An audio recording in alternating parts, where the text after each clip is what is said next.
hörmetli qarindoshlar, Sharq Turkiston Surgundi hukumati televiziyasining xabarlar programmasiga ko'rishinglarni qizg'in qarshi olamiz.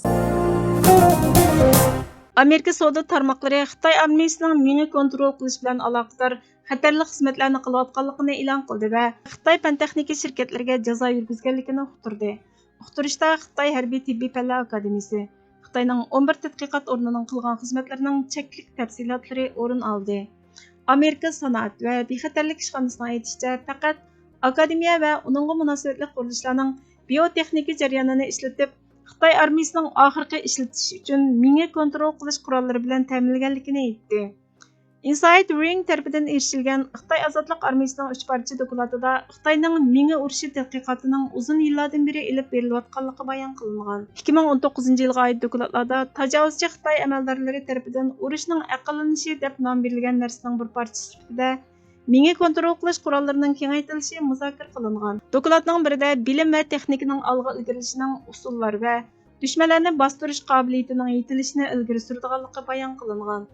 Harbiy ustunlik hukumining kelechagi nomli dokladda urush jonni elishdan badanni palaj qilib qo'yish yo'nalishiga, hujum nishoni dushmanning badanini yo'qotish emas, qarshilik ko'rsatish irodasini yo'qotishga qarab mangdi deyildi. Dokladda yana meni texnikasining meni hujumi va yangi qurollarni qo'g'dashning maqsad qilinishiga sababchi bo'lgan insonning bilimi doirasi ichidagi urushni kengaytirish uchun qo'llanilganligi aniqlandi. Xitoy xalq ozodlik armiyasining kundalik gazetida e'lon qilingan dokladda nano, bio uchur va bilimdan iborat 4 ana texnikaning birlashtirilganligini, kelgusidagi odam-mashina birlashmasining cho'ng mingi raqobatini cho'ri deb aylanadiganligini, urush qilg'ichi ikki taraf cho'ng mingini kontrol qilish texnikasi va unumli loyihalarni ishlatib, dushmanning iddiasi va uni egallashga ahamiyat beradiganligini, hatto dushman rahbarlari va xodimlarining o'y-fikrlariga bevosita aralashadiganligini va shu orqali dushmanga qarshi turish shakllantiradiganligini xabar qildi.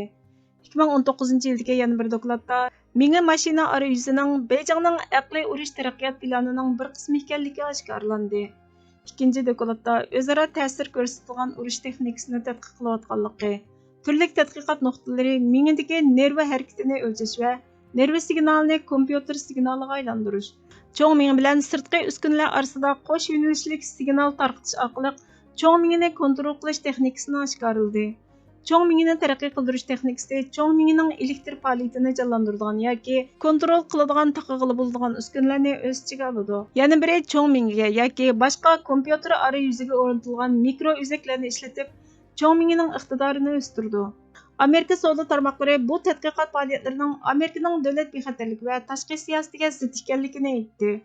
Xitoy sog'lomlik mulozimati va tibbiy uchur texnikasi instituti, radiatsion tibbiy instituti, Asosiy tibbiy instituti, pokizlik va muhit tibbiy instituti, mikrobiologiya va tarqalishchan kasalliklar instituti, dorigarlik instituti, davolash uskunalari instituti, bioinjenerlik instituti, qon silish instituti, kasalliklarning oldini olish va kontrol qilish instituti, harbiy mal doktorlik tadqiqot instituti qatorliq 11 Xitoy institutiga jazo yurgizdi. Baş ministerimiz Salih Xudoyer apandi buningga inkos qaytarib, ishg'ol qilingan Sharq Turkistondagi Uyg'ur va boshqa turkiy xalqlarning Xitoy tajovuzchilarining meni kontrol qilish urushining tunji sinoq obyektlaridan bo'lib qolishidan ansirayman. Bundaq bo'lganda nurg'ulg'an Uyg'urlarning Xitoyning Sharq Turkistonda yurgizayotgan irqiy qirg'inchilik qilmishiga qarshi turish irodasi sustlashidi va ya yo'qaydi dedi. Xitoy tajovuzchilari Sharq Turkistonga tajovuz qilib kirgandan buyon xalqni an'anaviy qurollar, yadro quroli, sun'iy idrok, kuzatish texnikasi va psixik urushning sinoq bazasi shundaqla tajriba obyekti qilib keldi.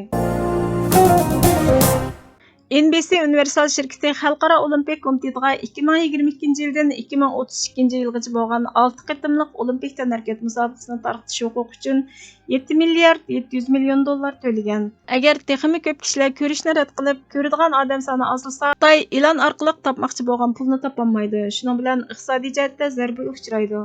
Amerika qatorliq nurg'un davlatlar Xitoyning Olimpik tantarbiya musobaqasini diplomatik boykot qildi. Gerçi bu irqiy qirg'inchilikqa taqobil turishdagi raus kuchlik bir tadbir bo'lmasa-mu, har holda hech nima qilmagandan yaxshiroq. Bu zolim hukumat sohibxonlik qilgan musobaqani boykot qilishda har bir shaxsning qo'lidan keladigan televizorda va to'rda tarqatayotgan musobaqani ko'rishni rad qilishdek boshqa tadbirlarmi bor. Sharq Turkiston Milliy Uyg'unish Tashkiloti xalqaro jamiyatni Xitoyda o'tkaziladigan irqiy qirg'inchilik musobaqasini boykot qilishga chaqirib, hammaylar Beijing 2022 yillik irqiy qirg'inchilik musobaqasini ko'rishni rad qilib, boykot qilishi va uning o'rniga dunyoning har qaysi joylarida namoyish tashkillab, Xitoyning Sharq Turkistonda elib berayotgan irqiy qirg'inchilik va Tibet, Hong Kong, shundaqla Janubiy Mong'oliyada elib berayotgan boshqa jinoyatlarga qarata norozilik bildirish kerak dedi.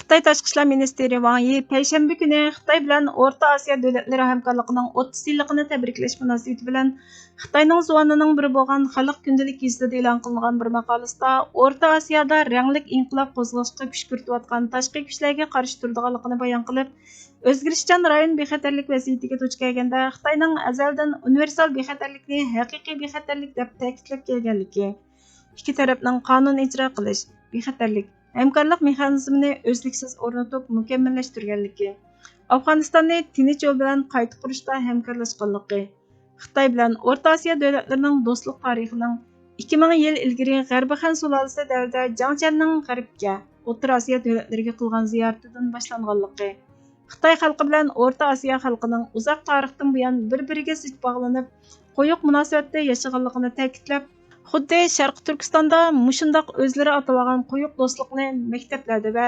tashviqotlarda keng tarqatib, Xinjiang azaldan vatanimizning ayrilmas bir tarkibiy qismi degan ongni singdirib yutishga tirishgandek bir vaziyat yaratmoqchi bo'lgan. Va yana o'tgan 30 yil mobaynida Xitoyning O'rta Osiyo davlatlariga solgan mablag'ining 40 milliard dollarga borganligini, ikki tarafning Shanxay hamkorlik tashkiloti va Birlashgan Davlatlar Tashkiloti mexanizmi ichida davomli hamkorlashganligini, o'rtaq maqsadning tinchlik, taraqqiyot va hamkorlik ekanligini, o'zaro mustaqillik, egilik huquqi va zamin butunligini qo'g'daydiganligini bayon qilgan. Bosh ministerimiz Salih Xudoyor apandi buningga raddiya berib, O'rta Osiyoliklar Xitoy imperialistlarining O'rta Osiyoga kengayishi va mustamlika qilishiga davomli qarshi turdi. Xitoyning O'rta Osiyoni egallab olish tirishchanligi 2000 yillar mobaynidagi Hun Xiongdu urushi va Sino-Han urushi 1270-yillardan burungi Talas urushida mag'lub bo'lgandek mag'lub bo'ldi dedi. Fransiyaning shimolidagi Beauvais bozoridagi bir masjidda elib berilgan bir vaz-nasihatda jihodchi askarlarning qahramon deb madhiyalanganligi uchun nafrat va shiddatga kuch kiritdi deb yerlik amaldorlar masjidning 6 oy bo'yicha taqilib qolganligini uqtirgan.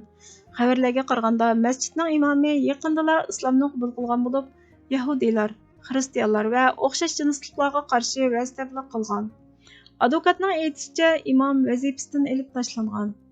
Fransiya Ichki ishlar ministrligining bildirishicha, Fransiyadagi 2620 masjid ichida 100 masjid ustidan oshqo'lliqni targ'ib qildi deb tekshirish elib berilgan.